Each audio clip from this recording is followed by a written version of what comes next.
with Paul Harrell. All right, welcome back, ladies and gentlemen. We're going to take a little bit of a break here, get away from some of the news and the corruption and everything that we've been talking about. And I want to talk about what is a very important issue to me, and I think it's a very important issue to a lot of Arkansans out there, and that is the right to life. And here joining us is from Arkansas Right to Life, we have the president, Andy Mayberry, is with us. Andy, welcome back to the show. Well, thank you. I appreciate the invitation. Yes, sir. I want to have you on for a couple of reasons, but let's talk about what happened a couple of weeks ago when the United States Supreme Court decided not to hear this case on on abortion-inducing drugs, and what that has done in your opinion, and according to some reports we've got saying now for sure Arkansas is the most pro-life state in the country. Let's talk about that a little bit. Right. Well, certainly I think that's a step in the right direction. When the Supreme Court ruling came down, I think something that just stands out as is huge is the fact that there were no dissenting voices on the court. Okay, so we're talking Ruth Bader Ginsburg, Sonia Sotomayor, Elena Kagan. None of these folks thought that there was enough merit to proceed on in listening to Planned Parenthood with this, and that's got to send an incredible message as to what we're truly talking about here. Mm-hmm. Yeah, so talk a little bit about like the merits of the law. This was a very smart law that essentially made it you have to have, if you're going to do an abortion, you're going to have to require what? You have a physician that's ready to go in case. Right, contracted physician with admitting privileges to a hospital, and that's just simple common sense for any medical procedure that could have dire consequences. Certainly, in this instance, it has dire consequences for the baby in question, but for the mother as well. There are untold number of documented cases where there have been issues, life-threatening issues. In fact, women have lost their lives due to this procedure, and so it would only seem to make plain common sense that a doctor be available who has admitting privileges to a hospital, and that's all this is, all this bill is. Now, I will point out this is not a piece of legislation developed by Arkansas Right to Life or National Right to Life. This came from another organization, but there are a lot of good pro-life groups out there working for a common goal. And with this legislation, this was a House bill by Representative Charlene Fite, and essentially, again, what it does is just make it safer for a woman to go forward with this procedure. I don't ever want to be in a position where I'm advocating an abortion in any shape, form, or fashion. But if the other side, if what their argument is that we want to make it rare and safe, well, then to argue against this particular bill is certainly against arguing that it's safe for a woman. If you're truly looking out for the woman, then there should be no reason to argue against this bill.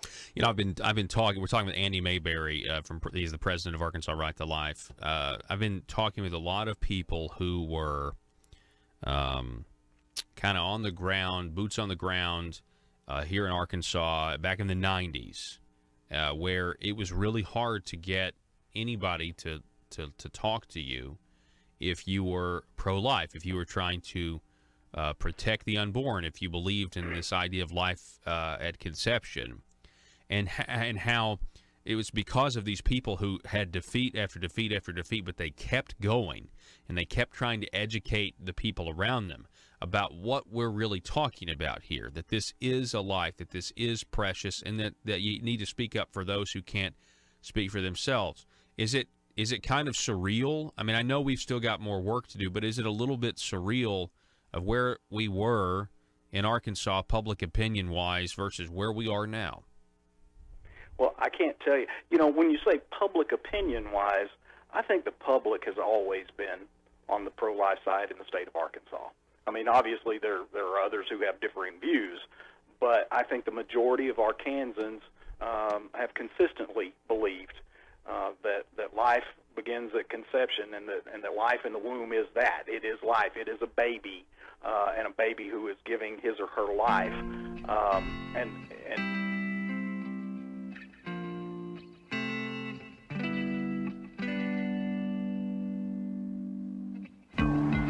think it's time we ask ourselves if we still know the freedoms that were intended for us by the Founding Fathers. They seem to be in full-scale retreat from spending cuts and are talking about raising people's taxes again. And I have only one thing to say to the tax increasers. Go ahead, make my day. If we lose freedom here, there's no place to escape to. This is the last stand on earth. Those who would trade our freedom for security have embarked on this downward course.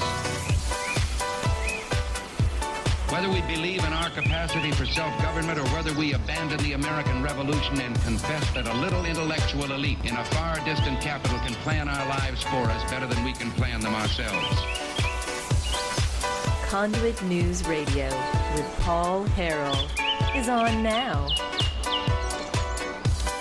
Hey, folks, welcome. Thanks so much for being with us. Good morning to everybody out there. This is the intersection of conservative ideas and reality. You have found it. We're building a liberty machine, and we want you to be a part of that. One of the ways you can do that is to call us or text us, the number 870-275-9799. Also over at facebook.com/Conduit News. Today, or I guess this afternoon, there's a couple of things happening today.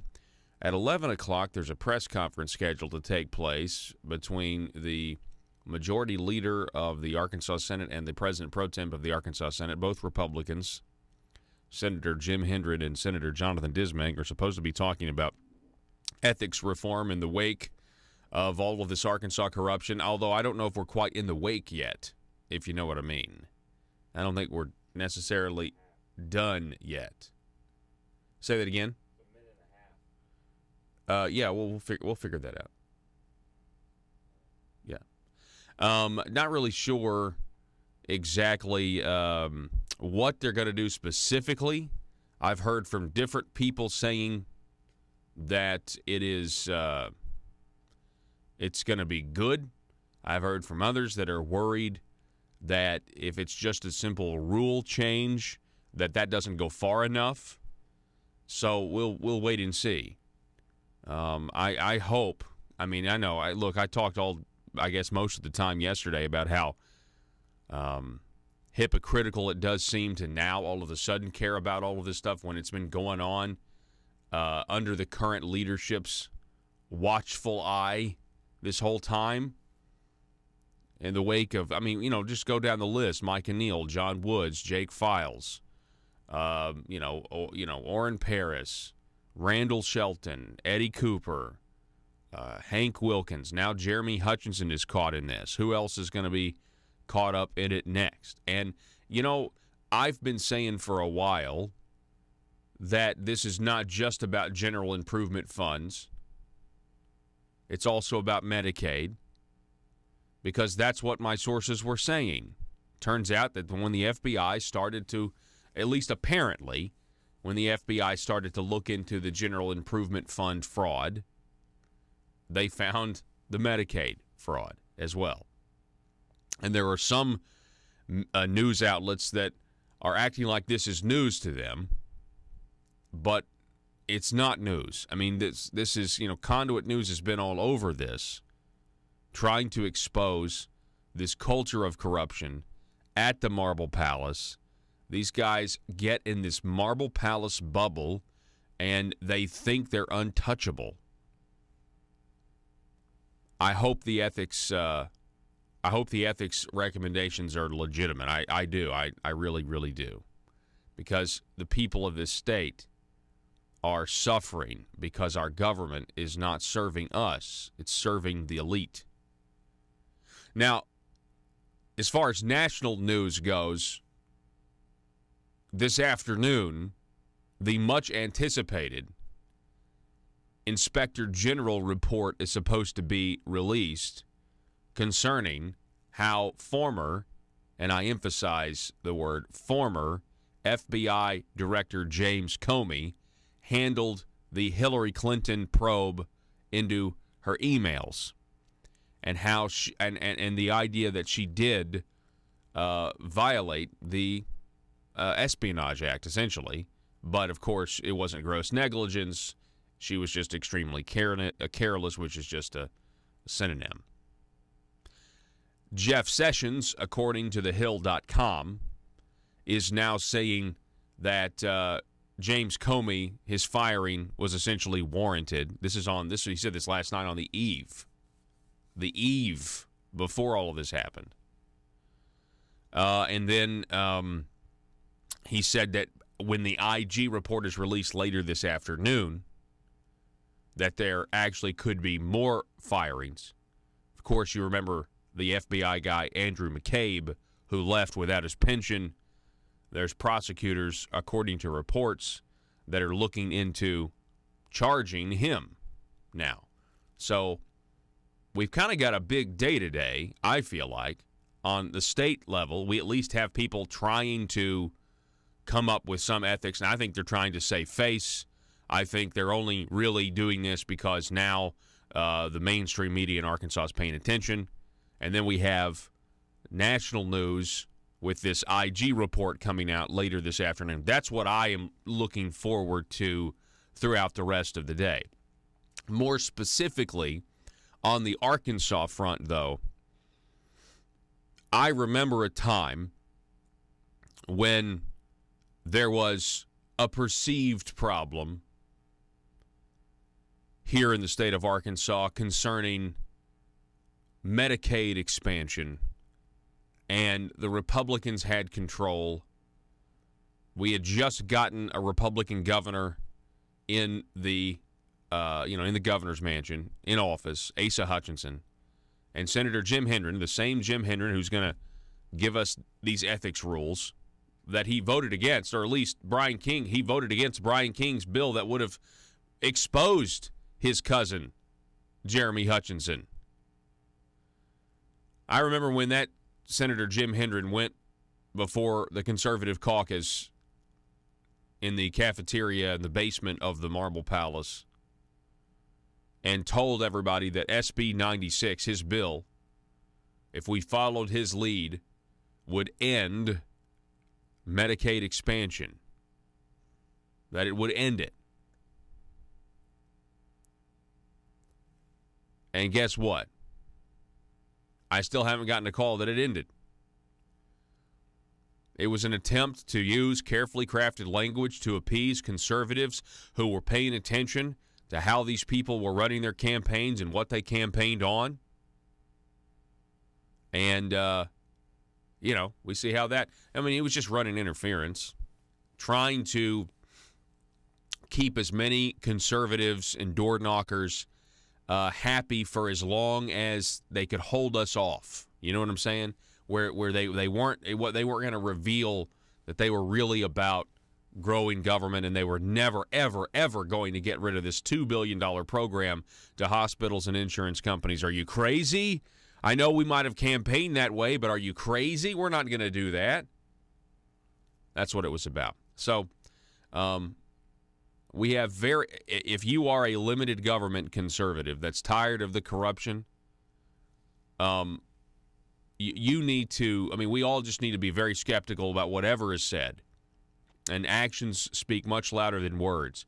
And the irony here, there's a lot of irony in the fact that all of this corruption that you're seeing has to do with us giving the government way too much of our money so that they can, divvy it up and enrich themselves.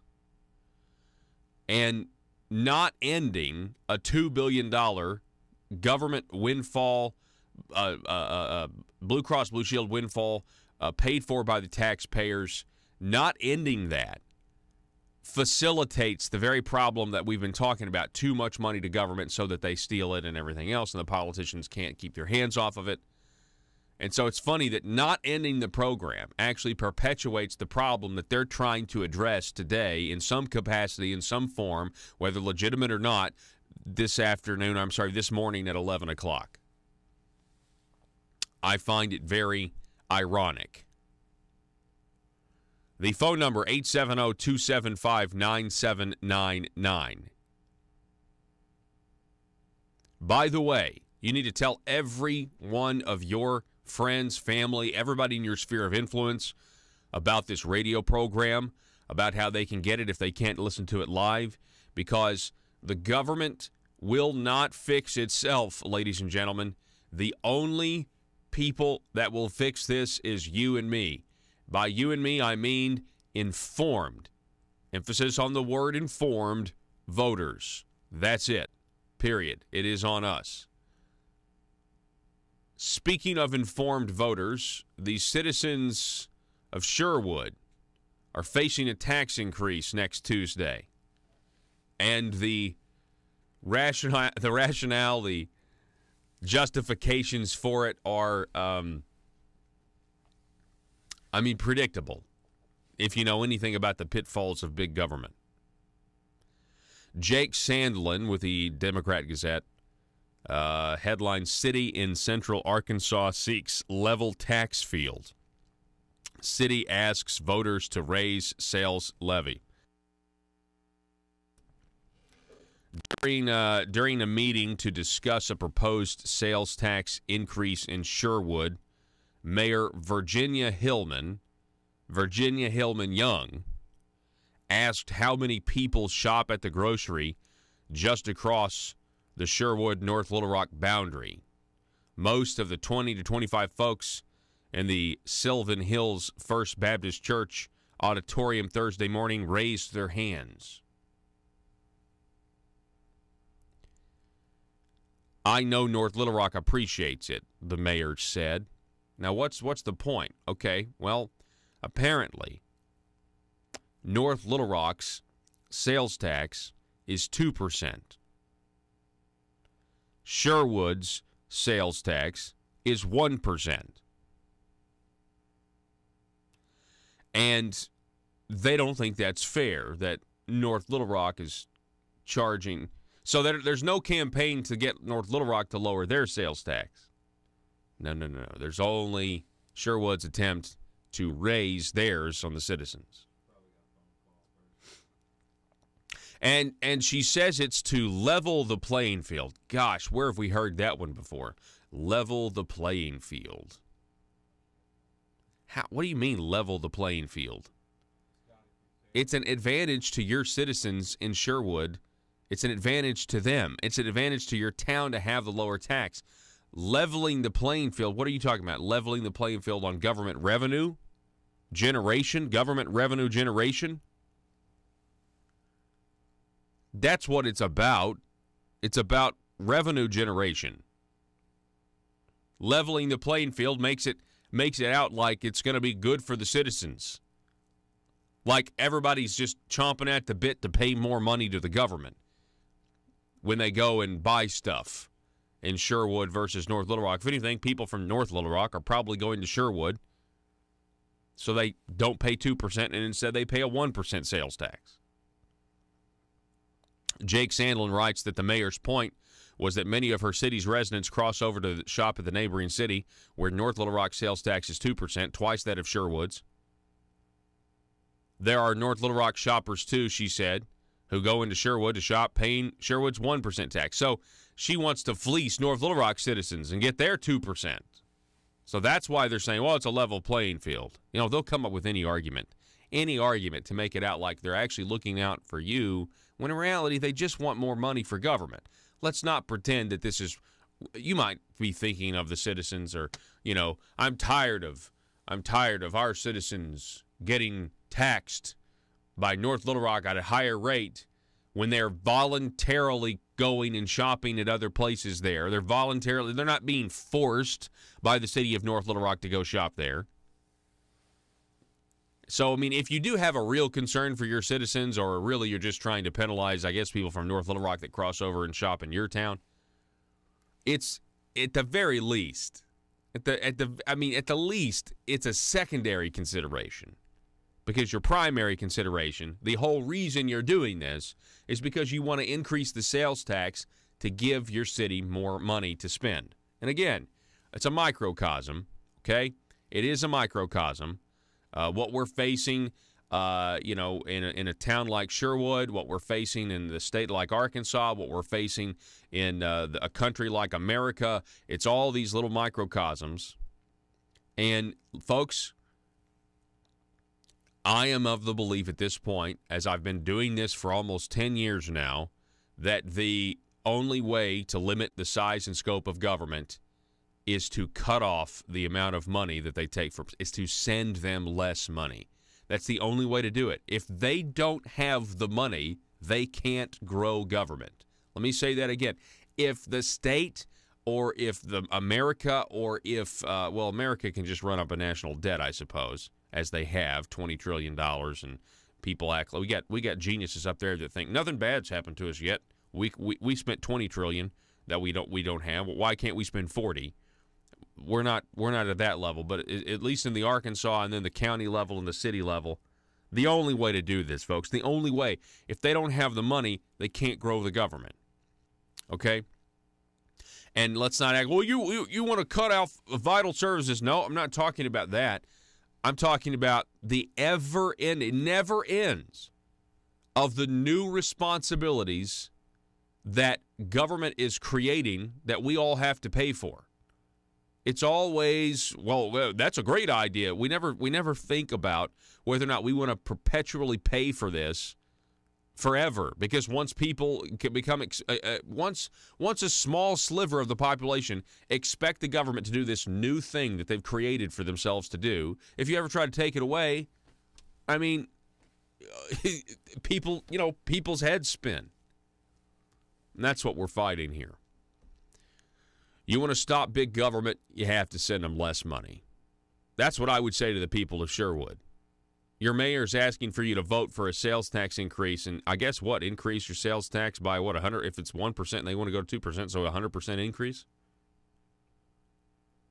So, I mean that's what you're being asked to do, and I would just say, first of all, you need to be aware of it. The folks listening in Central Arkansas, you guys need to be aware of this, specifically the people of Sherwood, and it just it's whatever your philosophy is. You think the government has enough of your money? You think the city of Sherwood does? You think our sales tax in general is way too high when you combine the local and the state sales tax? Something's got to stop. I mean, it's got to. How much is too much, by the way? What would be a sales tax that would be too much money? You've got whatever your local sales tax rate is, plus the 6.5% state sales tax. That's on top of that. I mean, so let's just say 10%. Is 10%, is 10 cents, is that too much? Is 11? What about 15? What about 20? I would just love to get some of these liberal progressives that don't understand the concept of a tax system that is supposed to increase in revenue as your commerce increases, as your population increases, right? You're not supposed to raise your sales tax rates, folks. As more people buy and as more people move there, your government is supposed to grow as the economy grows. That's what it's supposed to do. So I would love for somebody to ask some of these progressives that don't understand the whole concept of what these taxes, and a property tax as well, by the way, how much would be too much? Is 12%? Is 15%? Is 20%? How much do you think would be too much to tax your citizens? We have to go to break. Back in a moment.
This is for all you big government establishment Republicans out there.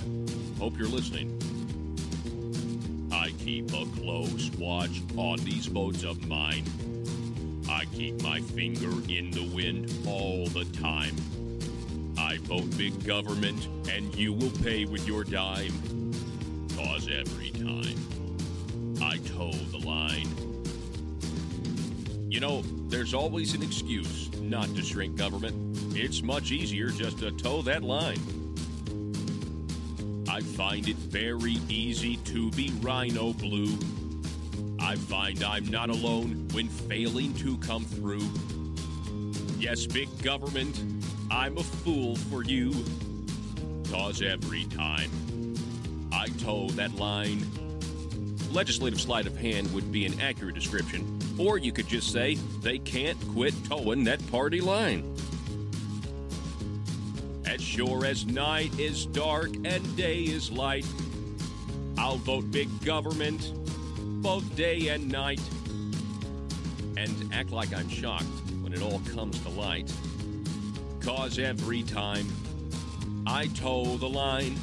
You know, the phrase toe the line is the equivalent of toe the mark, both of which mean to conform to a rule or standard. You could also call it the status quo. Tax and spend, I'm always on your side. I love writing government checks that I cannot hide. Buying people's votes always turns the tide. 'Cause every time I toe the line. The Oxford Dictionary Word Histories.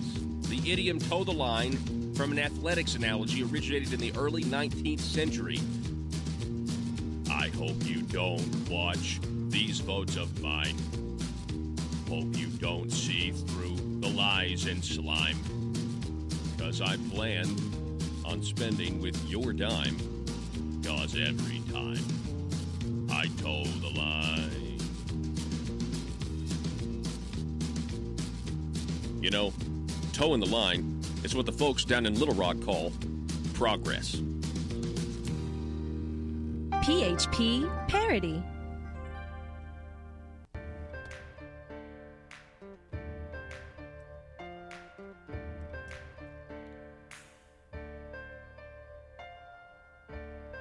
Bringing you your daily dose of truth.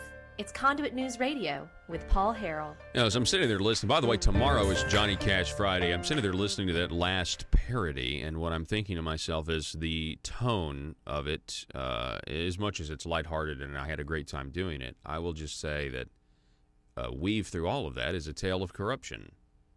Part of the status quo in towing the line is, I mean, did you hear that one line where it says, you know, I'll act like I'm shocked.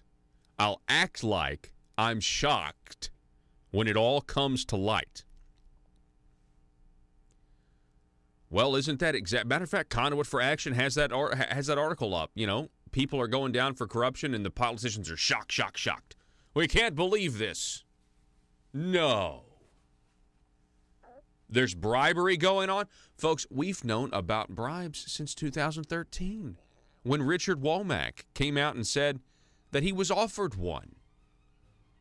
He was offered one to vote for the private option. And that sealed the deal for him because he said, well, if they're going to do this to get my vote, then my vote is now no. I mean, and where's the media? Well, now the media, because you have a big name like the governor's nephew, Jeremy Hutchinson, Senator Hutchinson, going down. By the way,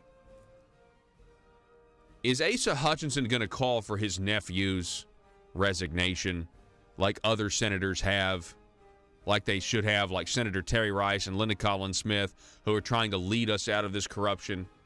You know, come on, man. Governor Asa Hutchinson should call for the resignation of his nephew, Jeremy Hutchinson, in an effort to restore confidence that this just isn't some, you know, nepotistic cesspool. In the womb ought to be where that child is the safest, the most protected, and certainly it is. I think it is a duty of ours. You know, I'm fortunate to also be a state representative And so I think that it's a duty of ours as government to protect the most innocent and weak and defenseless among us, those who don't have that voice. Now, what you're talking about in the transformation, it has been incredible. It's been a fantastic journey. You know, I remember just a few short years ago when we passed the Pain-Capable Unborn Child Protection Act in Arkansas. In my first term, that was in 2011.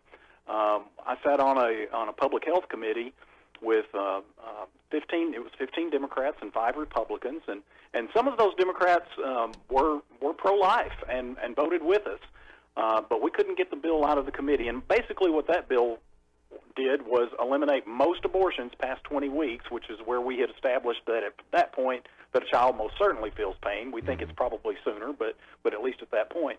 Again, a very common sense bill, because it was one that, you know, the methods of abortion at that point are just unbelievably barbaric. It literally is ripping a child apart piece by piece, or chemical abortion and burning a child.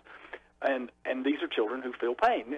Something that you would think that almost anybody could back, but we couldn't get it out of a health committee. Elections have consequences, and elections also reap rewards when you elect the right people. 2 years later, we got it out of that committee, and it sailed through the House. It sailed through the Senate. It landed on a governor's desk who chose to veto that bill.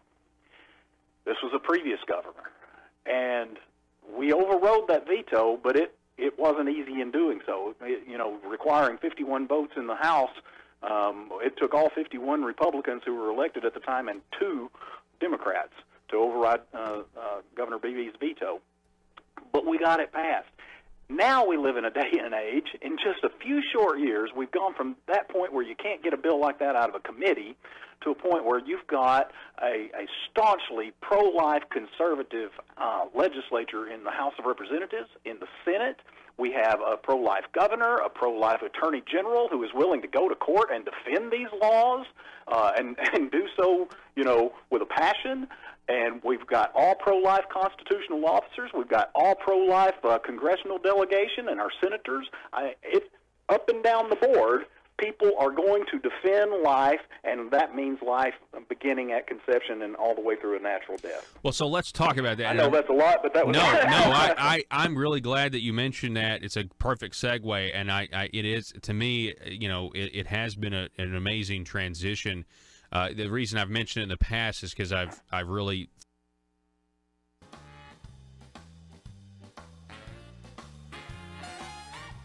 Determined to drain the swamp in Little Rock, it's Conduit News Radio with Paul Harrell.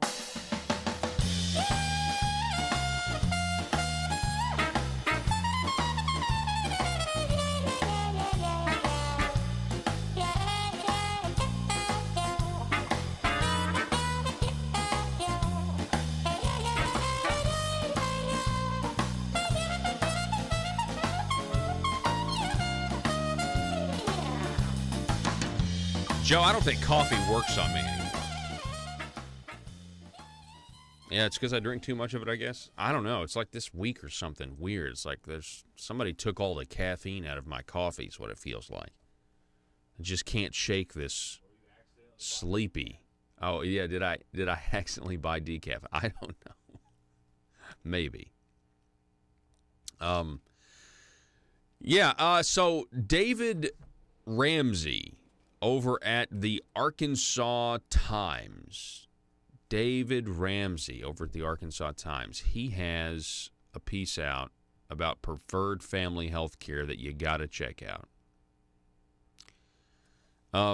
Now, the reason this is relevant is because if you don't know, preferred family health care is at the center of this scandal of corruption here in Arkansas, where they are taking federal Medicaid dollars and using it to bribe legislators to get more taxpayer dollars.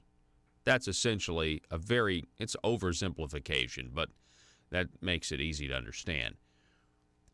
Preferred family health care still getting, even though it's been proven that this is what they are doing, this is how they thought they should run this company, they still have all of these contracts with the state of Arkansas, multi-million-dollar contracts with the state of Arkansas. And the governor, our governor, will not part ways with preferred family health care for some reason. He thinks that everything's hunky-dory now, that there's nothing to see here because they fired Tom and Bontia Goss, the Goss family. Now, I can't really, in good conscience, mention Tom and Bontia Goss without mentioning that their attorneys are the same attorneys that were hired by the Arkansas Bureau of Legislative Research to deal with FBI requests trying to look into what legislators were saying to one another through the, I would assume, the Bureau of Legislative Research's managed email system. Because the BLR, that's who manages the email system between legislators and between themselves. I find it suspect, as should all of you, that the attorneys they hired are the same ones for for Tom and Batia or preferred family health care or one, both, I don't know. Does that make anybody just a little bit this is clearly the appearance of a conflict of interest. I was trying to say impropriety. Improperance. It's a new word here. I'm going to have some more coffee. So, David Ramsey's headline, Preferred Family Health Care and Person 5. Nonprofit places another executive on leave in wake of corruption scandal. He wrote this yesterday, and in the course of him writing this, apparently they decided to, dismiss another executive. Because you see, what Asa has been saying, specifically the governor's spokesperson, J.R. Davis, he's been saying there's nothing wrong with preferred family health care now because they cleaned house. Nothing to see here. They cleaned house. Everything's fine. Well, according to the guilty plea of Milton Russell Rusty Cranford, there still is an employee, I guess if he's just on leave, of preferred family health care. In the plea, his person number 5. A spokesman for preferred family health care, Reginald McHannon, said that the plea, quote, contains admissions and allegations which demonstrate clearly the extent to which preferred family health care was victimized by the actions of former employees and representatives of preferred family health care. Now, listen, I believe in the Citizens United case, okay? But preferred family health care is not capable as an entity of being victimized. Okay? Preferred family health care is made up of people, okay? And they represent the entity or represented the entity. Preferred family health care is not just some sentient entity on its own. So to say that preferred family health care was victimized by preferred family health care, that would be more accurate. Preferred family health care was victimized by preferred family health care. Now, this is a statement. This is a statement from somebody who is desperately trying to hold on to Arkansas's $43 million in government contracts. That's what this is. This is offensive. This is offensive. This should offend every one of us.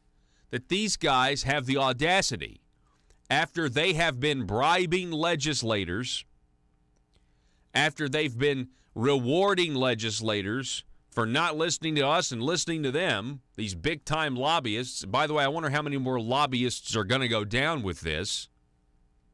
I'm hearing maybe a few more. Sometimes I wish people just wouldn't even call me. I I mean, I'm just saying. Sometimes I'm like, I don't know if I want to know this. How many more lobbyists? I'm hearing a few, though, seriously. Preferred Family Health Care is so addicted to Arkansas taxpayer dollars, they release a statement and they say, we're victims. We're victims because our own executive leadership's been bribing people. Gave Jeremy Hutchinson $500,000 that we know about. Really, really sad. So we find out, thanks to the reporting of the Arkansas Times and David Ramsey, that person 5 is a guy by the name of Keith Noble. Keith Noble. Person number 5. Or at least they match the description. Just like Senator A matches the description of the governor's nephew, Jeremy Hutchinson. You see, after they cleaned house and removed Tom and Bontia Goss from the leadership, they didn't remove Keith Noble, and yet Keith Noble is person number 5. And he remained an employee until yesterday, according to David Ramsey. But if you go to the plea, person 5, David Ramsey writes, was among those who, this is from the plea, devised and executed multiple schemes to embezzle, steal, and unjustly enrich themselves at the expense of Preferred Family Health Care. Keith Noble has not been charged. We always got to throw that in there. He's not been charged. We're not saying he did anything illegal. He hasn't been charged yet. But we always have to qualify that. The Arkansas Times asked about Noble, and then they had a statement by the end of the day from the Department of Human Services that they put this guy on leave. So when confronted with the fact that person 5 is Keith Noble and is still working for Preferred Family Health Care, they say, uh-oh, we want to keep our government contracts. We didn't clean house good. You know what? We just missed him. We didn't know. We just missed him. He slipped through. We're going to go ahead and put him on leave and dismiss him because we've been caught. Because now people are asking questions. Much like they're going to have an ethics press conference because they've all been caught. And the integrity of the Senate doesn't look so good right now. By the way, I want to remind you, don't think that this is just contained or compartmentalized in the Arkansas Senate. There could be tributaries that branch off into the House of Representatives. Don't want to forget about that. The update here, though, the most current thing, David Ramsey writes, the news statement was issued by 3 p.m. today and reads as follows, quote, due to information obtained by Preferred Family Health Care relating to Dr. Keith Noble, an internal review was conducted by the organization. In response, Dr. Noble was placed on administrative leave effective June 12th. Person number 5, Keith Noble, in the Milton, Russell, Rusty, Cranford plea bargain. What I thought was most fascinating about this is as we scroll down, we find out that according to the federal information, person 5 was a psychologist, a licensed psychologist, quote, was a consultant for the charity before joining the charity in 1994 and thereafter held the position of chief clinical officer responsible for overseeing clinical operations and the provision of services. Scrolling down,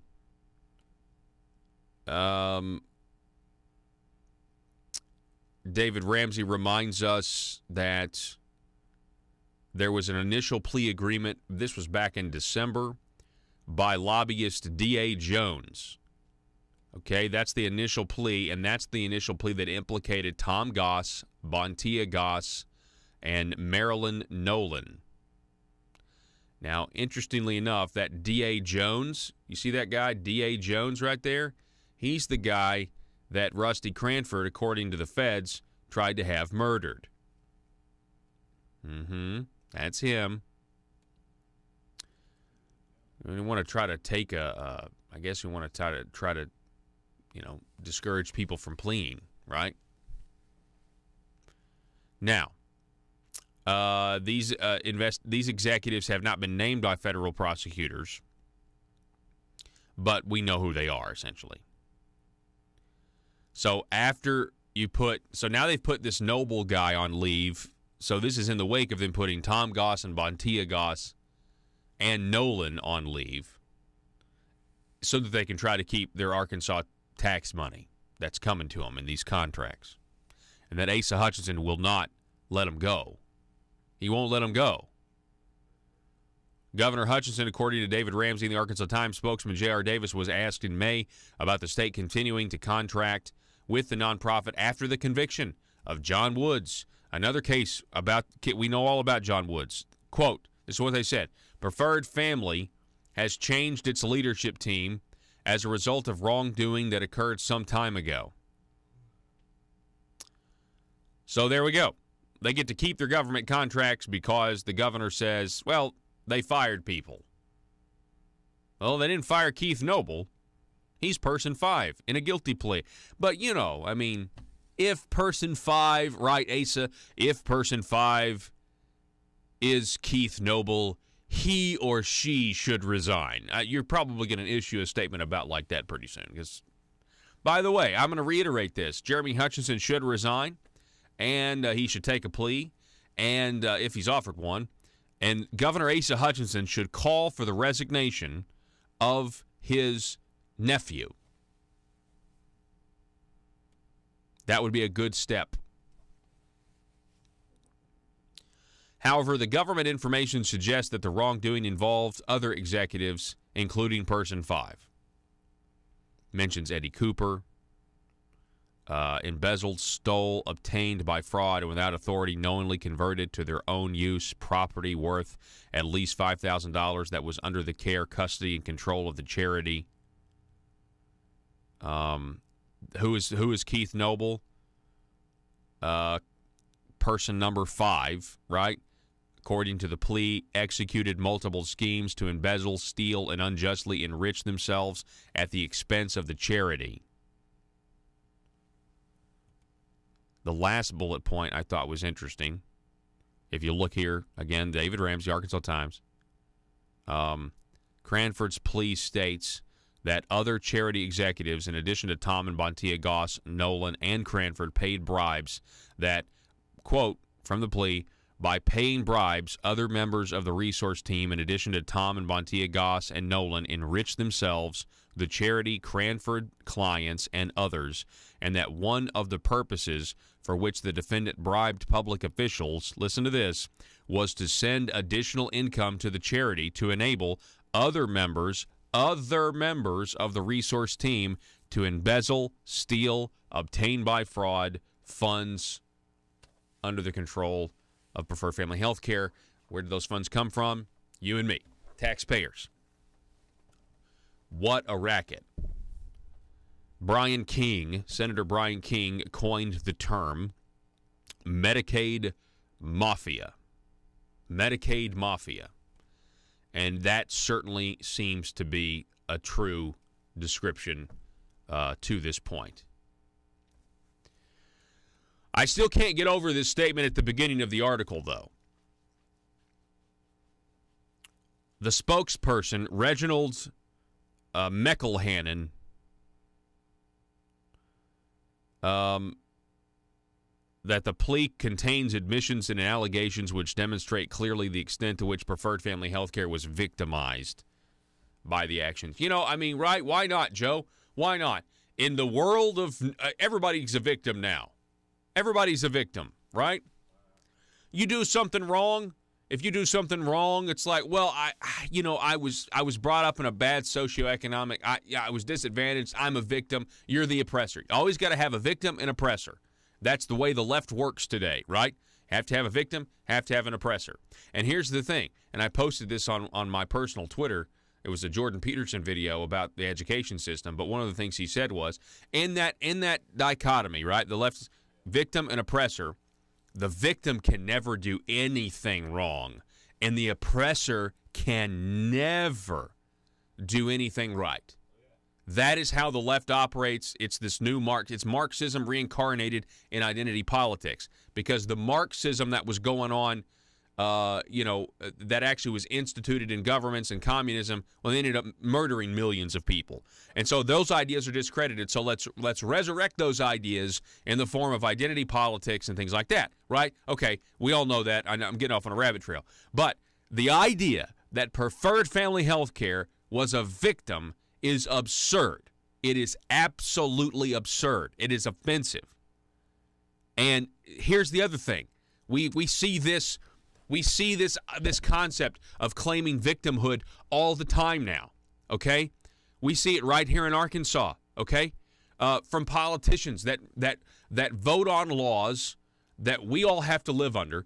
Their vote actually has meaning and power. So when Jim Hendren voted against Brian King's bill that would have exposed Jeremy Hutchinson, and would have been probably also, who knows, with his Teach for America deal, exposed that as well, which implicates Asa and Jared Henderson. You know what? The politicians are victims of Conduit news. That's what they think. That's what they play. I know for a fact the Republican leadership, they go around lamenting, they're attacking us. And we're the victims here. You guys are in positions of power. You guys are the ones that actually have the power. If anything, we're the victims.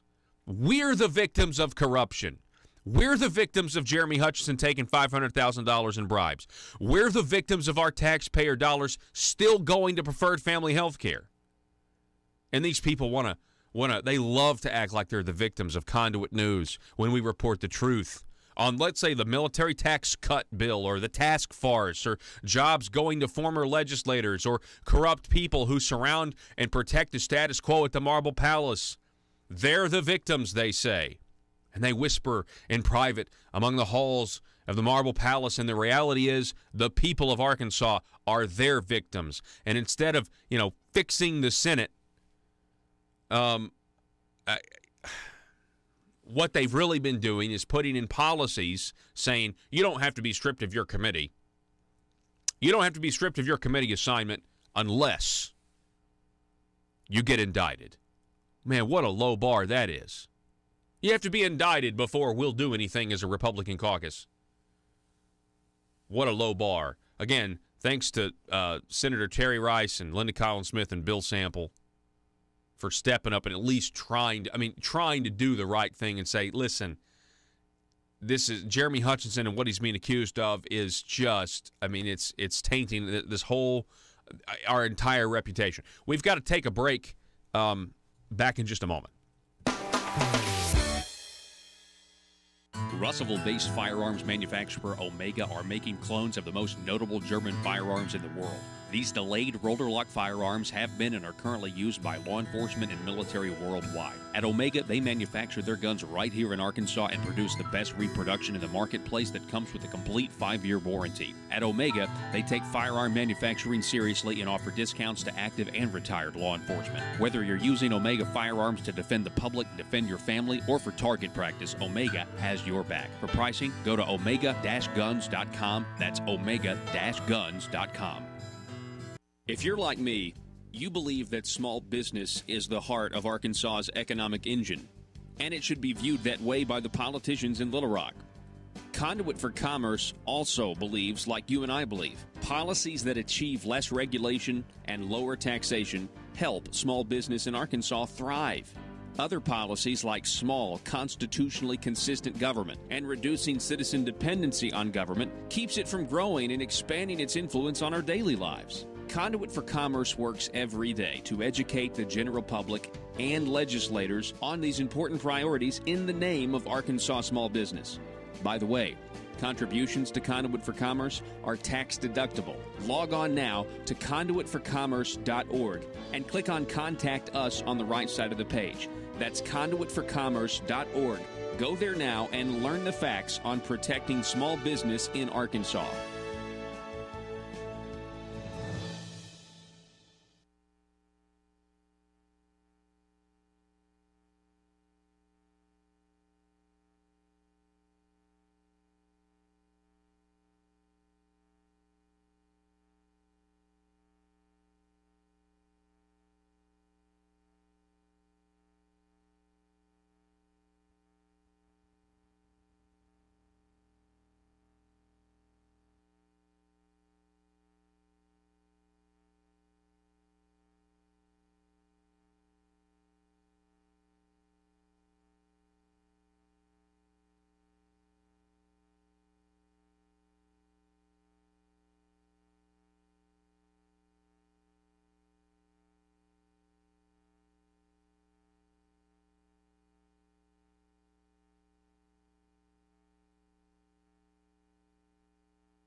Money, power, prestige, essence, ace.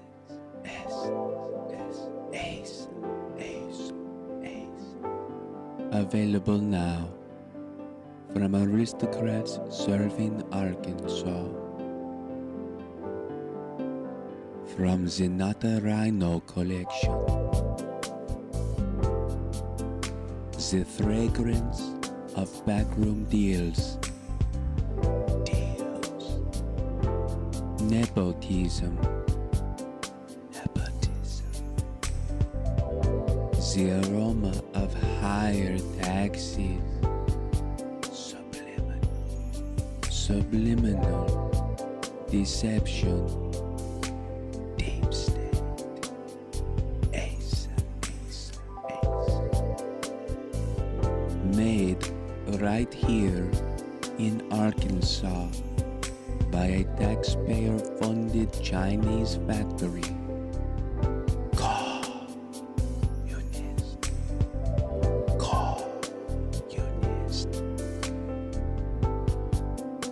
Every bottle carefully crafted for you. Gender neutral.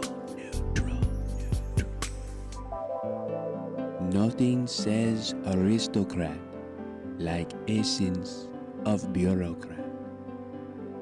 Essence of Bureaucrat by Asa. Available now in the Marble Palace gift shop. Paul Harrell parody.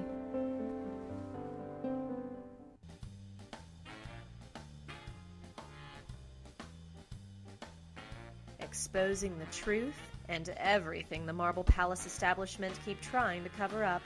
It's Conduit News Radio with Paul Harrell. I don't know. I think we're pulling our punches a little bit. What do you guys think? Phone number 870-275-9799. When we come back, we're going to be talking with the Libertarian candidate for Governor, Mark West. At the bottom of the next hour, we'll be talking with State Representative Josh Miller. He's the state representative for District 66. I want to get his take on all of the corruption that's in the headlines. I mean, from somebody, for example, from somebody who was targeted by the governor last election cycle and survived, much like Dan Sullivan, I believe, survived.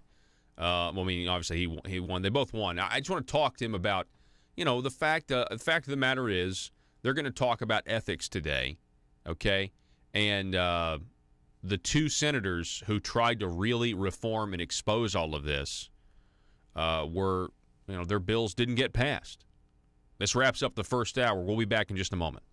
The news and talk of Northeast Arkansas. This is News Talk 101.3 FM and 12:30 AM KBTM, Jonesboro, an EAB radio station.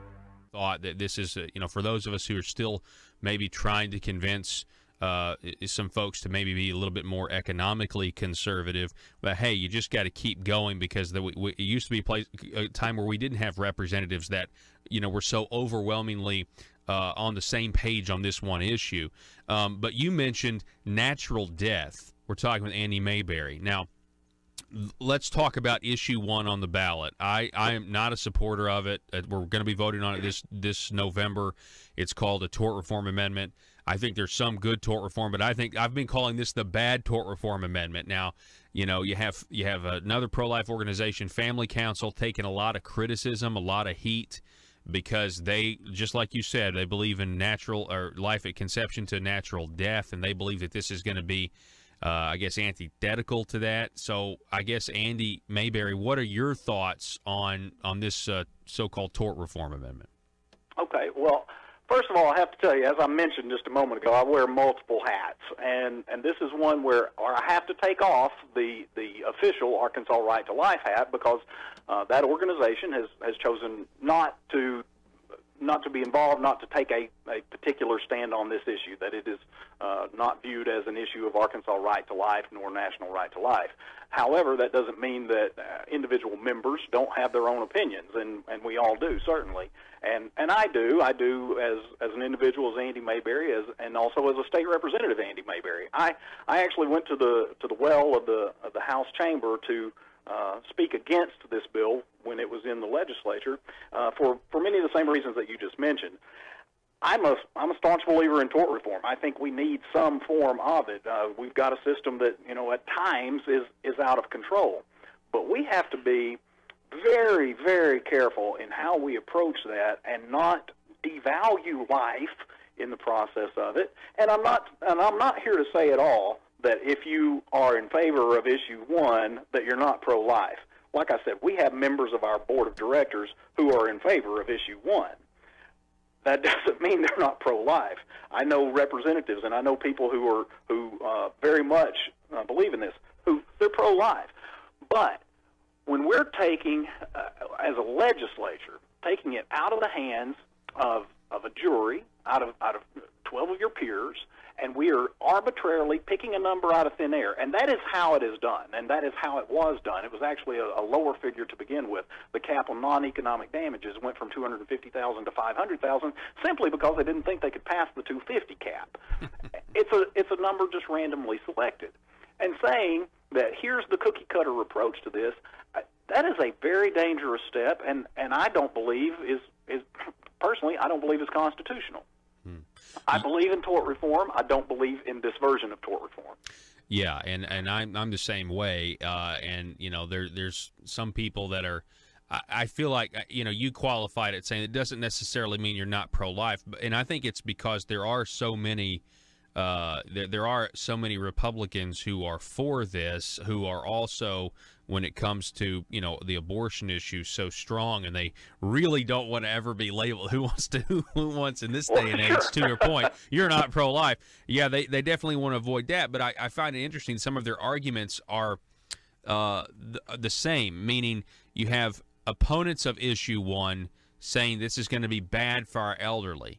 And then you have supporters of issue 1 saying this is going to be good for our elderly. Which is it, Andy?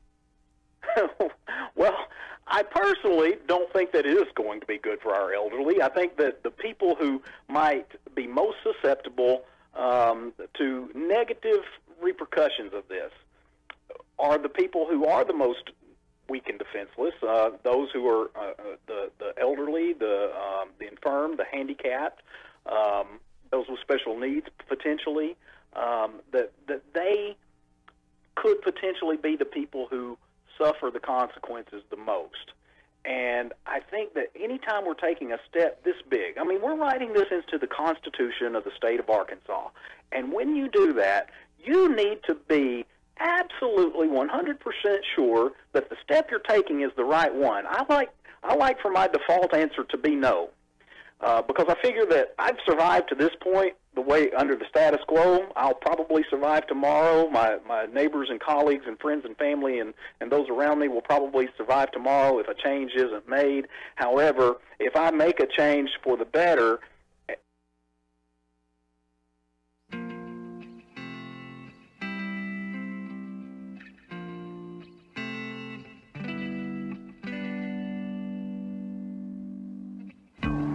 I think it's time we ask ourselves if we still know the freedoms that were intended for us by the Founding Fathers. They seem to be in full-scale retreat from spending cuts and are talking about raising people's taxes again. And I have only one thing to say to the tax increasers. Go ahead, make my day. If we lose freedom here, there's no place to escape to. This is the last stand on earth. Those who would trade our freedom for security have embarked on this downward course. Whether we believe in our capacity for self-government or whether we abandon the American Revolution and confess that a little intellectual elite in a far distant capital can plan our lives for us better than we can plan them ourselves. Conduit News Radio with Paul Harrell is on now. 870-275-9799 is the telephone number. Welcome to hour number 2. My name is Paul. You have found the intersection of conservative ideas and reality, where we are building a liberty machine. One of the ways you can help us build that machine is to sound off with the phone number. Call or text 870-275-9799. Sound off over on Facebook.com/Conduit News or the YouTube page. We'd appreciate a like and a subscribe. Click the little bell for notifications. Folks, hey, welcome to the program. We have Mr. Mark West on the line. He's a libertarian, and he's running for governor. Mark, welcome back to the show. Paul, thanks so much for having me back on, man. I appreciate the opportunity. Absolutely. It's always good to talk to you. I think the last time you were on the program, I was actually in your hometown of Batesville doing a live remote. Is that right? Yes, it was. Josh Waters had me on last week, but the last time I've been on with you, yes, you were here in Batesville, and we were talking politics then, and here we are dealing with the dirty and the ugly today. Yeah. Well, I know. We really are. And I guess I would just love to get your take on all of this. I mean, we have essentially the whiteboard last week said the moral low ground, and the reason it did is because, we do have a lot of people that switched, quit voting for Democrats and voted for Republicans, I guess really based on the idea that they were the party that it stands for more morality or those sorts of things. And yet here we are, those in leadership who are Republicans are being, caught stealing from the taxpayers. What's your response to that, Mark West? Well, I think that this here just shows us how deep the swamp really is and how far its tentacles reach. No party is immune from it. This is where libertarians, this is where we come down on government. We have this understanding, of course, me as a pastor, I understand that all have sinned and we're all sinners, and I've never understood how we somehow believe that because we elect people to a government office, that somehow they magically are going to become not sinners, and suddenly they're going to be immune to all the influences that normal people are. This level of corruption, though, that's being exposed, I'm concerned that it may just be the tip of the iceberg, and that as we go through this election season, we're probably going to see more and more of it just kind of trickle. As Donald Trump in the last campaign talked about Hillary, there was just this drip, drip, drip, and I think we're going to see this drip, drip, drip coming out of Little Rock, and what we've seen this week, this whole lobbyist scandal with Rusty, it's hitting people around ASA, it's hitting Jared with the Teach for America thing. I mean, it's hitting a little bit everywhere. It runs deep. You talk about your whiteboard. I've got a whiteboard that I keep in my office, and we track the polls with it. And what I have is using the latest poll, I've got corruption sitting at 87% of the vote, and the vote sitting at 13%. And I think we can do better than that. Okay, so you're telling me that you're taking the polls And so you're saying the people who are voting for Asa plus the people who say they're voting for the Democrat Jared Henderson is 83%, and you're saying that that's 83% vote for corruption.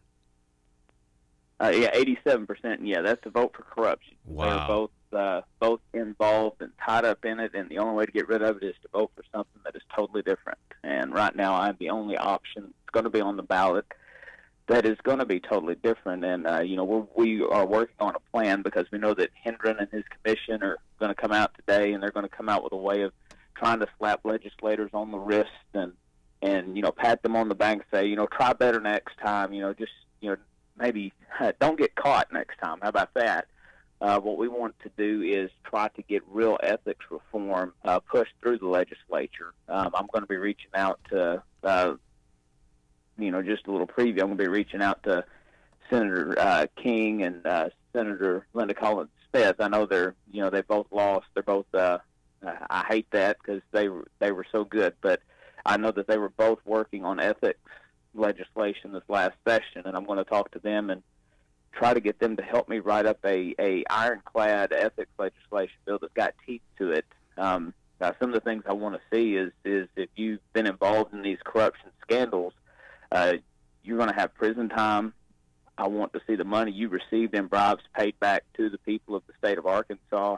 And then I want to see a clause or a trigger in there that any legislation that was passed as a result of these bribes is up for immediate repeal, because taxpayers shouldn't have to pay for something that was bought by lobbyists. And that is one way that we can get right to that and start giving that money back to the citizens. Mark, that's a great point. And a matter of fact, I just tweeted something very similar to that right before you came on because I saw somebody listening on Facebook who said it. Tim on Facebook wrote something, and I kind of made a variation of it. So the question is, should the laws be revisited? So let's say, Jeremy Hutchinson leaves office, whether he resigns or he just, doesn't go back. Should the laws that Jeremy Hutchinson was paid to pass be revisited so the people don't continue to suffer after he's left office? And you're essentially saying, yeah, absolutely they should be revisited. Yes, that is something in the legislation that I'm going to push for if I'm elected. We are going to ask that any bills that have been passed that were the result of any type of lobbying or consulting, because I know they use that word consultant to try to get around the idea of lobbyist. That's something else we're going to clarify, is that any of this work is wrong, and you shouldn't be having these illicit revolving door relationships. Any legislation that has been passed because of these type of relationships is going to be put up for review and for repeal, because the taxpayer shouldn't have to pay it. If it was bought by lobbyists, it should not be paid for by the taxpayers of the state of Arkansas. Yeah, that's. I think a lot of people are, excited to hear an idea like that. Now, I like how you say 87% corruption, Mark, because what we found out in this plea with Milton Russell, Rusty Cranford, is this Teach for America situation. So the Democrat, Jared Henderson, is the executive director of Teach for America, and he gets $2 million from Governor Asa Hutchinson as a result of a bill that was passed or sponsored by his nephew, Senator Jeremy Hutchinson, and Milton Rusty Cranford was the lobbyist that Jared Henderson was using through all of this. And so it just seems like they're one big happy family is what it seems like to me, and we now know that because Rusty Cranford took a plea. Yeah, this is one of those, Gary Epperson, he posts a lot on Facebook talking about Arkansas politics, where he spells Arkansas with K-E-N and S-A-W. I would change the K-E-N to K-I-N.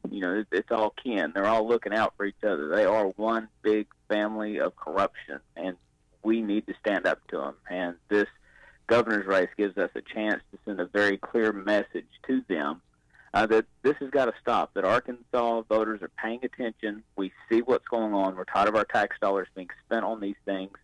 We want to see change. And, and that's one of the other things I'm going to do when I talk to Senators King and when I talk to Linda is I want to know who in the state legislature blocked and opposed and fought their legislation when they tried to get it pushed.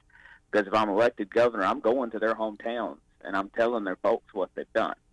And I'm going to make them famous in their hometowns for being legislators that fought ethics reform, that decided that they had a different set of rules than the average Arkansan does, and that they get special treatment that the average Arkansan doesn't get. And we're going to make them famous in their hometown. We're going to let the people where they're at home, where they're sharing their message the most to, we're going to let them know what they've been doing and how they have been a part of this corruption. And we're going to encourage those people to hold them accountable in the next election. Yeah. We're talking with Mark West. He's a Libertarian candidate for governor. We are awaiting this press conference, Mark, coming up, I guess, around 11 o'clock. You mentioned Senator Hendren, Senator Dismang.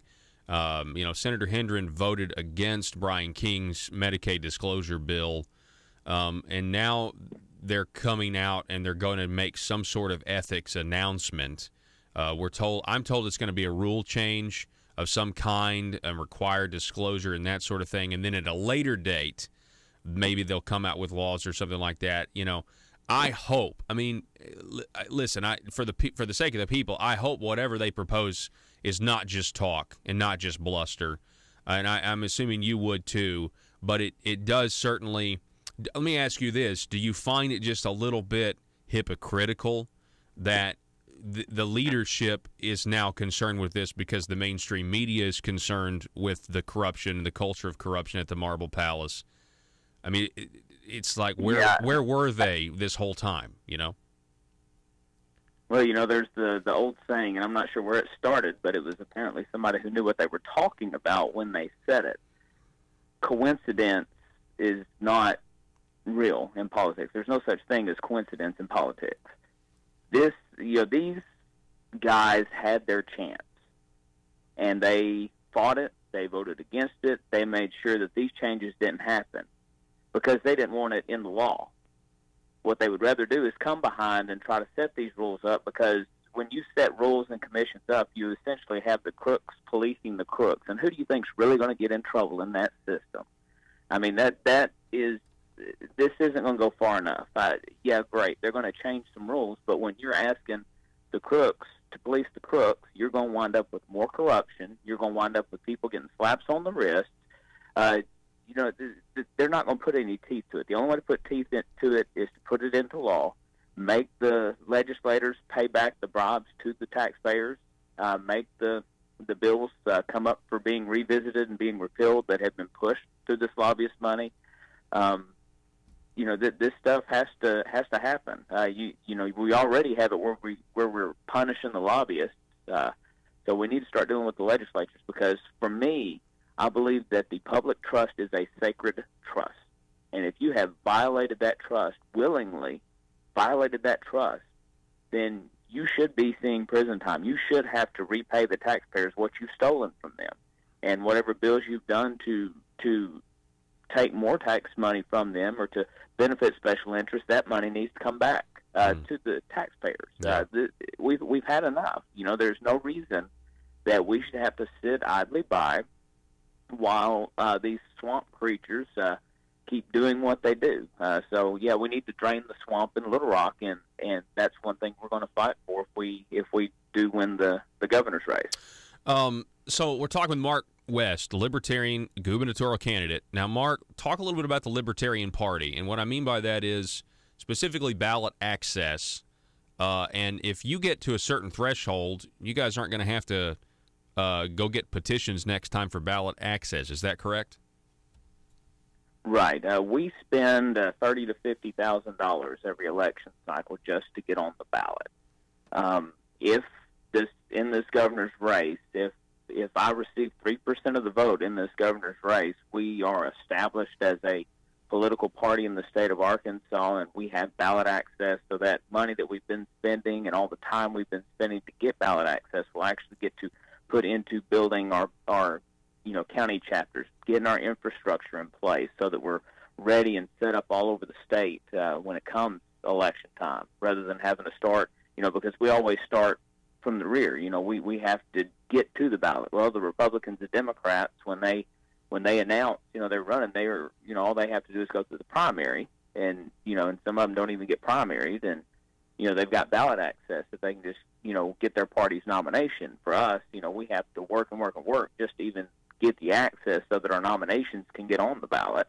And there's a lot of time and money that goes into that could be spent, building the party, putting infrastructure out there, doing educational things so that people know what libertarians are and what we stand for and what our policies are about. And that's, as I tell people when they look, at my candidacy, that's what I tell them. If we do this, we make history in Arkansas. We become an established third party, and there's finally a voice that's out there that people who are sick of the system, that are sick of the status quo, that really want to see things work differently in Arkansas, they will have that voice, and that's what we're going to be. It's an undeniable point that the system is certainly blurry.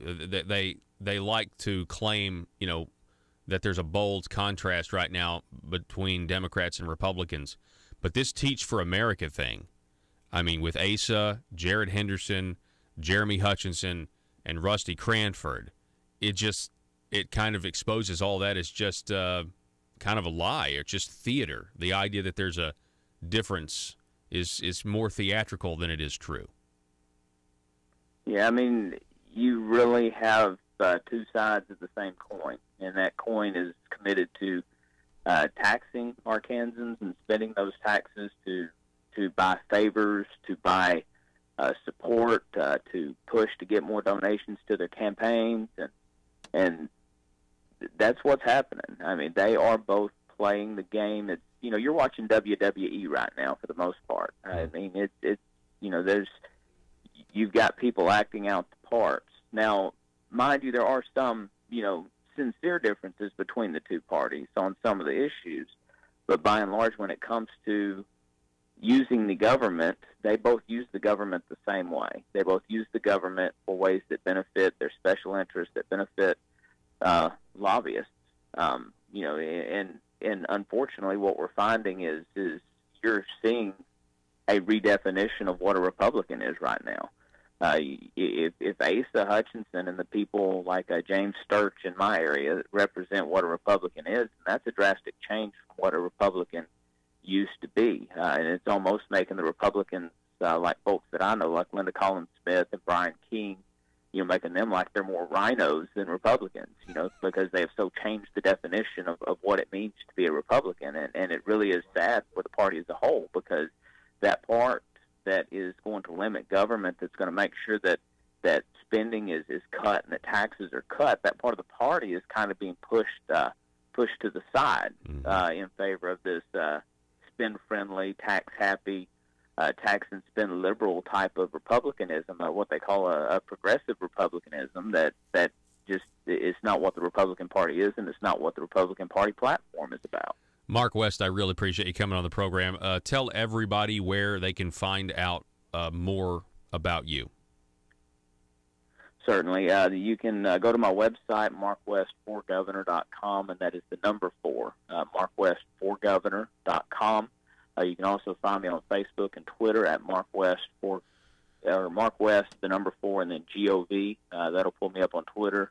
It's for governor on Facebook, but we've got a 10-step plan that we linked to the website. And this afternoon, we're going to be pushing out our plan to deal with the ethics and the corruption stuff. Hopefully, it'll hit right after they finish. We're trying to time it so it'll hit right after the press conference this afternoon, so we can lay out what real ethics reform should look like versus what they're going to propose in their press conference today. I can't wait. I'll be looking for it. Mark West, I appreciate it, sir. Thanks so much. Thank you, Paul. All righty. Have a great morning, folks. Good morning to you. If you're just now joining us, that was Mark West, a Libertarian for Governor. We're going to take a break and be back in just a moment.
Bob Maloney here from ASA News, The Parrot.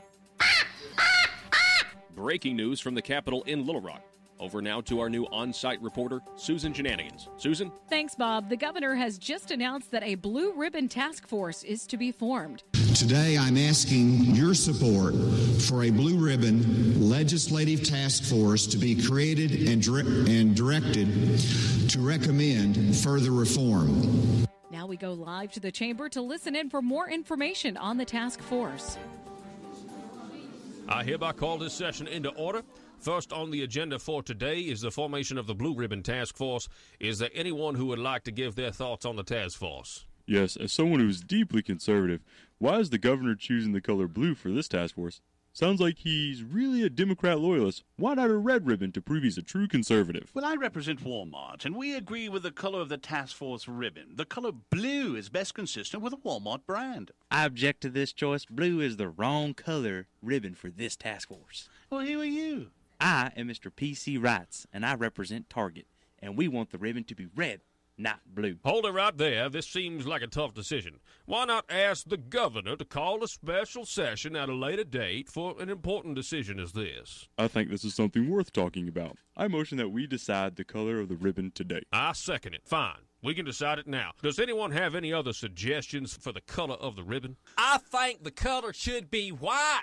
Whoa. Hold on.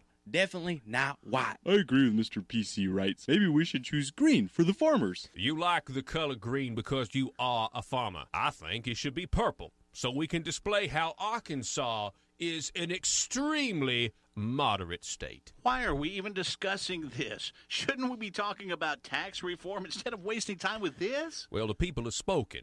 They believe this is worth talking about, so we are deciding this now. Excuse me, sir, but shouldn't the color of the ribbon be rainbow to include all types of people?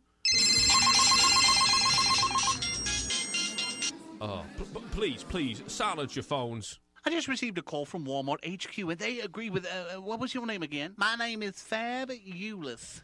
They agree with Fabulous that the color should be rainbow. Target concurs with the decision of it being rainbow-colored ribbon. Is there a motion to make the ribbon rainbow-colored? I motion to make the color rainbow. I second the motion. The motion carries because I said so. The committee will now vote and not be on record to keep the people in the dark. Back to you, Bob. Thank you, Susan. And thank you for listening to ASA News, The Parrot. Next up, there are reports of a gorilla on top of the Capitol Dome demanding massive sums of taxpayer cash. His name? Medicaid expansion.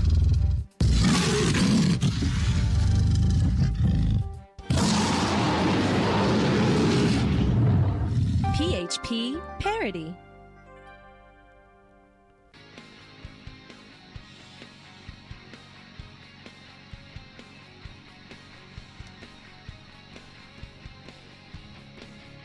The intersection of conservative ideas and reality. Conduit News Radio with Paul Harrell. And we're back. Coming up at the, the next segment, in about 3 minutes, we're going to be talking with State Representative Josh Miller from District 66. He's going to be weighing in. I'm going to get to talk to him. Haven't done that in a little while. I'm sure he's got a few things to say. You know, he actually ran, Brian King's Medicaid bill, that his ethics bill that would have exposed Jeremy Hutchinson a long time ago. He ran that in the House with Brian. It was Brian and Josh doing that. Brian King and Josh Miller. I'd love to talk to him about what he thinks the ethics reforms need to be that everybody wants to talk about. Again, the press two big things happening today, state and federally. The big thing is this press conference with Jim Hendren and Jonathan Dismang. Is it too little, too late?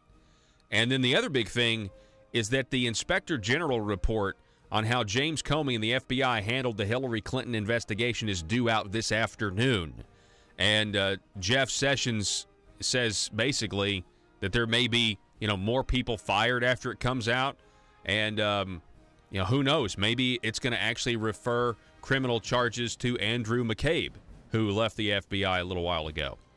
We'll be right back with State Representative Josh Miller.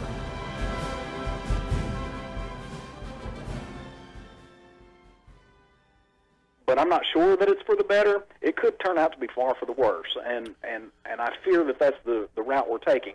You know, we've passed a lot of stuff to the Constitution here in the most recent years that have not necessarily been good things, and I hope that the voters will really take their time, go and read exactly what it is, understand what it is that you're voting on, and understand what rights you are potentially taking away from yourself in passing this, if that's the route that you wish to take. Again, a lot of it is just voter education. Well, and I think there's in order to be for this, you kind of have to dismiss or somehow explain away the special interest involved. And the reason I say special interest involved, I'm talking about the nursing homes. And Andy, I want to get your reaction to this. This bill would give special interest a seat at the table in the future, or this amendment.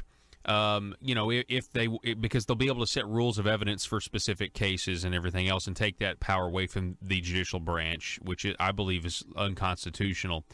But considering that's what we're facing, but also considering the headlines. I mean, considering that we have a judge that pled guilty to taking a bribe to lower a nursing home judgment, and then the recent evidence about, Senator Jake Files, who pled guilty, but now we have a special prosecutor involved investigating an $80,000 wire transfer from a nursing home lobbyist. It just seems to me, Andy, that this is you said we're writing it into the Constitution, and it seems to be it's for the nursing homes. It's for the special interests, even though we have in the headlines all of this, quid pro quo, it looks like. So, I mean, that to me is very concerning. What do you think? Well, again, I believe in a system of checks and balances, and for the most part, we get things right. Going to the point of the lobbyists, I'll say, there are good lobbyists and there are bad lobbyists in all industries, just as there are good lobbyists or good participants in every industry, whether that's a plumber, an electrician, so forth. But as going back to the point I was just making, though, we've got a system in place that the vast majority of the time does get it right, and we have that series of checks and balances. That's not to say that we don't need some tweaks to the system. That's not to say that we don't need to make some adjustments. But we've got to make very sure that what we're doing is the right thing to do, because, as we said, this is going in our Constitution. Yeah. I mean, you're certainly correct on that. So, do you personally, Andy? We're going to wrap things up here because we got to take a break, but.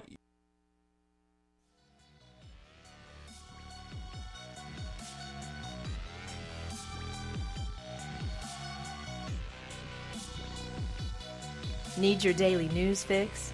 Don't forget to tune in to Conduit News Radio with Paul Harrell. 870-275-9799. Welcome back. We got State Representative Josh Miller is back with us from District 66 out of Heber Springs. Josh, good morning to you. Good morning, Paul. Thanks for having me. Yes, sir. I wanted to get your, first of all, just your general reaction in the last 2 weeks. We had a guilty plea from Milton Russell Rusty Cranford, and it implicated Senator Jeremy Hutchinson taking $500,000 in bribes, is what the court documents allege. Are you surprised? Paul, nothing surprises me anymore about that place. I'm saddened if all this is true, and I mean that's the way it looks that it is right now. No wonder people do not trust their elected officials or our systems or whatever anymore. Corruption is not a single party issue, and it runs deep in both parties, I'm afraid. And man, it just sucks, for lack of a better word, because not only do you have people who get elected because they tell folks they're going to govern one way, and then they after they get elected, they decide to go do something completely different than what they told their constituents, but then also they're taking bribes and you know, doing all this stuff. Yeah. Are you there, Josh? I am. Okay, yeah. Sorry, we lost just the last part of what you said. So today at I think 11 is what I read, but it may be, you know, I think they're kind of doing something in the late morning and early afternoon. There's supposed to be a press conference where Jim Hendren, Senator Hendren, and Senator Dismang are going to be announcing rules changes concerning ethics. What the Gazette reported had to do with attorney legislators representing their clients, as well as you know, people having to disclose whether or not they do business with a Medicaid entity. And I just thought to myself, well, let me just get your reaction to that. Is this too little, too late from the leadership that's been in the leadership the whole time this stuff's been going on? I believe it is. Personally, it is. I mean, you know, hey, anything they want to do to, you know, promote good behavior, I'm all for it. You know, as you know, Paul, Senator King and myself, mainly Senator Brian King, had run the Medicaid provider disclosure bill a couple of different times. Ran it as a rule change in legislative council. Couldn't get anybody to support it. We ran it. It actually did pass the Senate this last session. Died in House State Agencies Committee, unfortunately. But you know, it's just common sense stuff like that these folks have not wanted to implement for so long, because evidently there's been quite a few folks on the gravy train. Yeah. I think there's still people that we don't even know, we don't even know about yet. And so talk about, real quick, you say it died in the House State Agencies Committee. You were there in that committee, right? I mean, you and Brian were speaking for the bill. Yes, sir. Yes, sir. That is correct. I mean, why did they not? Why did they not like it? It seems like it passed the Senate, and then they just let the House do the dirty work of torpedoing the bill. I mean, this type of accountability, it seemed to me, made a lot of people very nervous. I think so. I mean, I know there was one argument where that was made against the bill, that the bill was way too broad, and then there was another argument that the bill was way too narrow. And I can't. I don't have I never could understand what the actual real reasons were that people would want to be against this, other than either they were just told to be against it, or or they didn't want it to affect them personally. I don't know.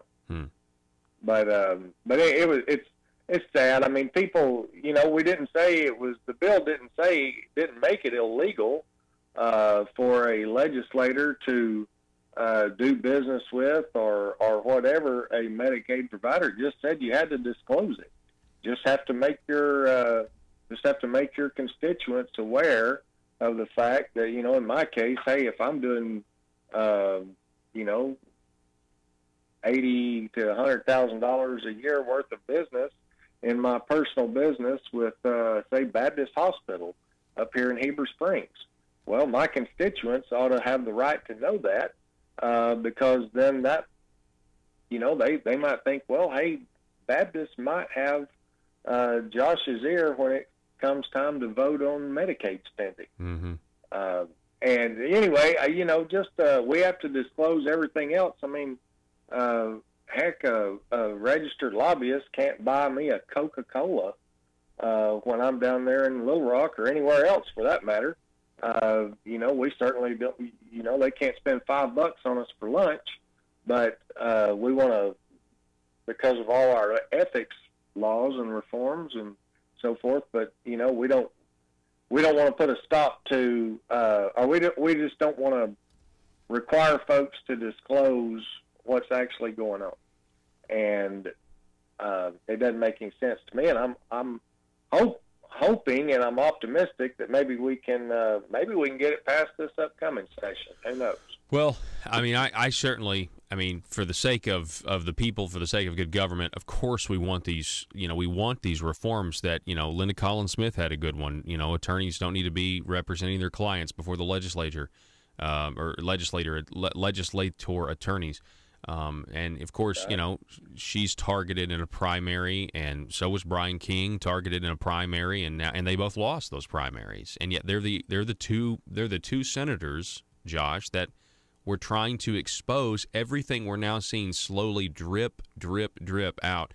And so, Senator Terry, I think that's why, Senator Terry Rice, for example, called on the resignation of Jeremy Hutchinson, and so did Linda Collins Smith, Bill Sample, State Representative John Payton. I think it's because the confidence in our government right now is extremely low, and especially for Republicans. And I'd love to get your thoughts on this, Josh Miller. What does this do to the Republican Party, where people campaign on being the moral standard, the party that's on the moral high ground compared to the Democrats, and yet we're in control of the leadership, we're in control of the legislative branch of government, the executive branch of government, and yet the guys at the helm are very corrupt, it appears. Well, I will say this, Paul. If you put Representative Josh Miller in the shoes of Senator Jeremy Hutchinson right now, there would be no cause for me to resign, because I would have already been thrown out. And that's there. I would have been called on to resign and made to resign months ago. And you're absolutely right. Look, any of this stuff, it hurts the party, but the party's been hurt for a long time. The party's been hurt just not even quite a year after it gained the majority in the state, because the party didn't do what it told the people it was going to do. And we went away from standing for what the principles are that are laid out in the Republican Party platform. This other stuff, this hurts. It hurts because it hurts people's confidence in their leaders, in their government. It's sad. I don't think it's asking too much of Senator Hutchinson to resign. I mean, he's not running again anyway. We've got 6 months left. Step aside. Don't drag this out any further. But like I said, I can guarantee you, if it had been Senator Linda Collins Smith, Representative John Payton, myself, or Senator Brian King, we'd have already been thrown out. Yeah, because you guys are not a part of the club, of the good old boy system, as it is. It's very protectionist. I mean, we have seen, and when I say the leadership, I mean I consider that John Woods used to be in these leadership positions. Jake Files was the chairman of the Revenue and Taxation Committee. And so you look at this, and now we have Jeremy Hutchinson, who's the chairman of the Judiciary Committee.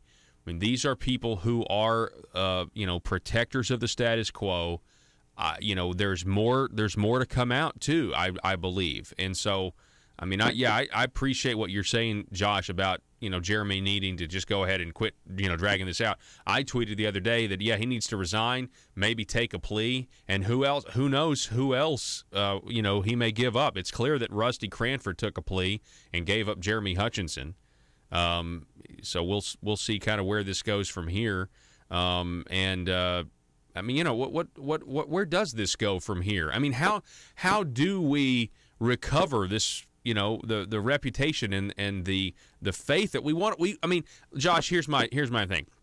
I would like to be talking about cutting spending, legitimately having this conversation of cutting spending, actually cutting taxes, reducing regulations. I'd want to go into like the esoteric details of performance-based budgeting for our bureaucracies and activities-based costing for our bureaucracies and our government. Those are fundamentally conservative ideas to limit the size and scope, to prevent the growth of government. But at this point, At this point, we have dishonest government. We can't really even have the conversations I want to have until we have honesty restored. And I'm to the point where, I may disagree with some Democrats' socialist tendencies, but if they're an honest Democrat, I'd almost rather have that than have these corrupt Republicans that are dragging everybody else down with them. Paul, I couldn't agree more. I probably get along just as well. I get along better with a lot of my Democrat colleagues, with whom I could not be more polar opposite as far as some political issues are concerned.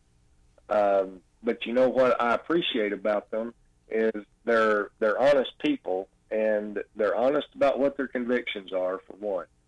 That's what, that in order to ever build a consensus, to ever, whether you want to say reach a compromise, make a deal, whatever, you have to have two individuals or two parties that are both being honest about what their starting positions are. And when you've got a bunch of moving target Republicans, you don't ever know what their convictions may or may not be on any certain issue. And not all Republicans are like that. There are some Republicans who I may disagree with, who have an honest conviction that's different than mine, and that's okay. They're honest about it. But I'm right there with you. You give me some good, ethical people that are just honest about what their convictions are, and that just want to represent their constituents and do what their constituents have sent them to do. That's the way our system was set up. It's not complicated. It can still work. We just got to go back to it. Yeah, you're exactly right. State Representative Josh Miller, I appreciate you coming on this morning. Hey, thanks a lot, Paul. All right. Appreciate you, yes, bud. sir. Folks, we're going to take a break. When we come back, headline, conduitforaction.org, lobbyists influencing legislation through employment opportunities. We'll tell you about that next. This is Representative Dan Sullivan with the Liberty Moment. From the beginning, authors of our Constitution, Bill of Rights, Declaration of Independence, and the Federalist Papers advocated the general election of people who possess wisdom, discernment, and loyalty to their constituents. Why? The people expect their representatives to uphold their promises. The representatives recognize the honor bestowed by these constituents. Advancement comes from their followers, not the government.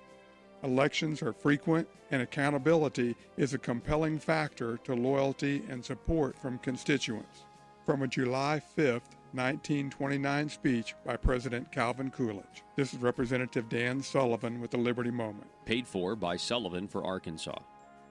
Russellville-based firearms manufacturer Omega are making clones of the most notable German firearms in the world. These delayed rotor-lock firearms have been and are currently used by law enforcement and military worldwide. At Omega, they manufacture their guns right here in Arkansas and produce the best reproduction in the marketplace that comes with a complete 5-year warranty. At Omega, they take firearm manufacturing seriously and offer discounts to active and retired law enforcement. Whether you're using Omega firearms to defend the public, defend your family, or for target practice, Omega has your back. For pricing, go to omega-guns.com. That's omega-guns.com. If you're like me, you believe that small business is the heart of Arkansas's economic engine, and it should be viewed that way by the politicians in Little Rock. Conduit for Commerce also believes, like you and I believe, policies that achieve less regulation and lower taxation help small business in Arkansas thrive. Other policies like small, constitutionally consistent government and reducing citizen dependency on government keeps it from growing and expanding its influence on our daily lives. Conduit for Commerce works every day to educate the general public and legislators on these important priorities in the name of Arkansas small business. By the way, contributions to Conduit for Commerce are tax deductible. Log on now to conduitforcommerce.org and click on Contact Us on the right side of the page. That's conduitforcommerce.org. Go there now and learn the facts on protecting small business in Arkansas.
need conservative legislation killed?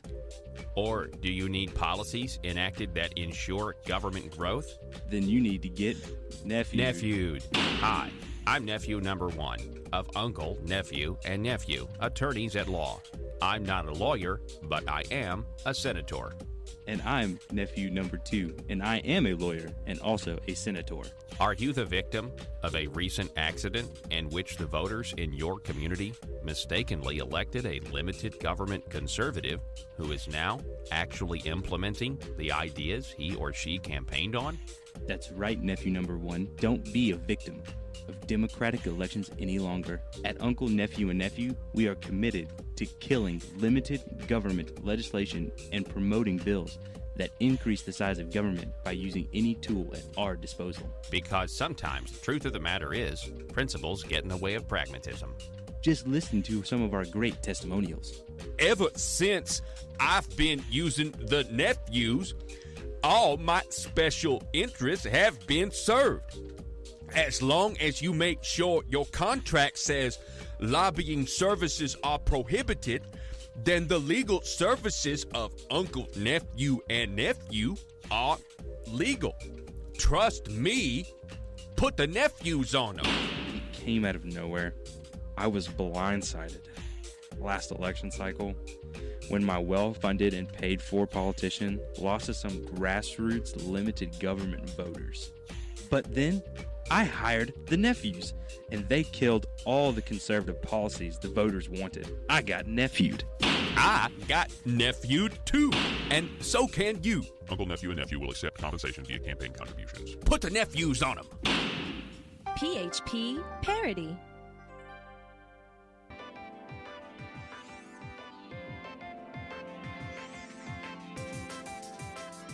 Conduit News Radio with Paul Harrell is building a liberty machine. Find out more at conduitnews.com.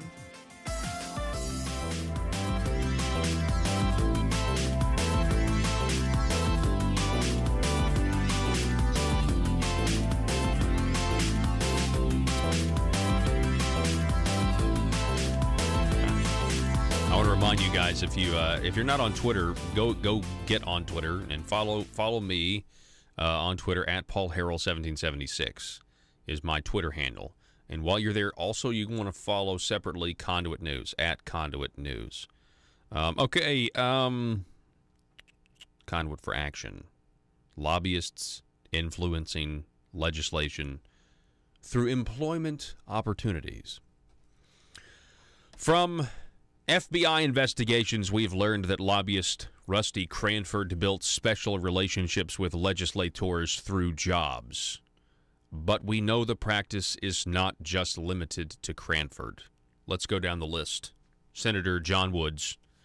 Cranford had Preferred Family Healthcare hire the fiancée of Senator John Woods. She was paid $70,000 a year, and the job was given only 2 months after Woods got Preferred Family Healthcare, a state grant. After she left the job, her replacement was paid only $35,000 a year. Senator Linda Chesterfield. In 2016, Rusty Cranford hired Senator Linda Chesterfield to be a diversity consultant for Preferred Family Healthcare. Her statement of financial interest only shows she was paid more than the threshold of $12,500. According to the Arkansas Times blog, in 2015, Senator Chesterfield was awarded $25,000 in general improvement funds to Preferred Family Healthcare. Or Senator Chesterfield had awarded $25,000 to Preferred Family Healthcare. See how that works? Senator Jeremy Hutchinson. Although not in employment, Cranford arranged for Senator Jeremy Hutchinson to be hired as an attorney for Preferred Family Healthcare. Hutchinson was paid a retainer from $9,000 a month to $7,500 a month, somewhere in that range. Senator Hutchinson was instrumental in handling some legislation for Rusty Cranford, and the Hank Wilkins plea certainly proves that to be true. Then we have Representative James Sturch. Speaking of employment opportunities, we've covered this one before. Rusty Cranford wasn't the only lobbyist handing out jobs to legislators. There's a lobbyist named Chadwick Gallagher. He hired Representative James Sturch sometime in 2014, apparently after his election was secure, and Sturch continued to have a position as a state representative with Gallagher in 2015 and 2016.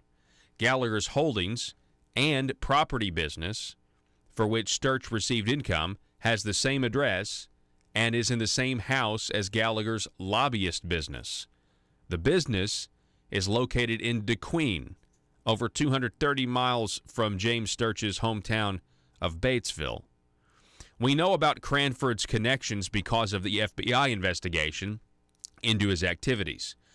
We know about Gallagher's employment of James Sturch because, at least by 2016, Batesville residents began asking why Sturch's employer was in DeQueen. The bigger questions are this. Is this just the tip of the iceberg? How many legislators now have lobbyist-sponsored positions? That is a good question. Also, I was getting questions the other day about certain consulting businesses and if they're legitimate or not.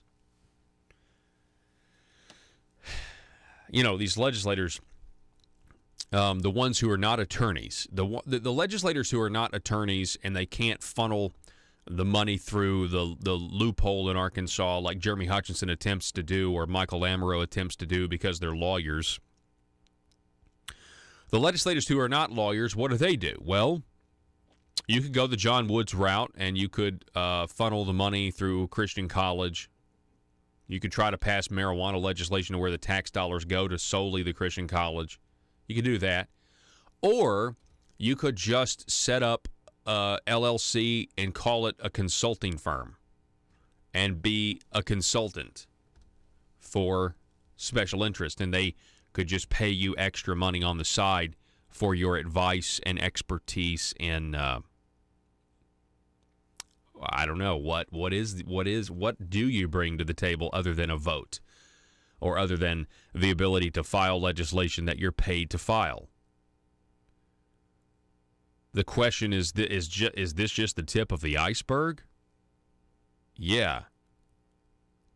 I think so.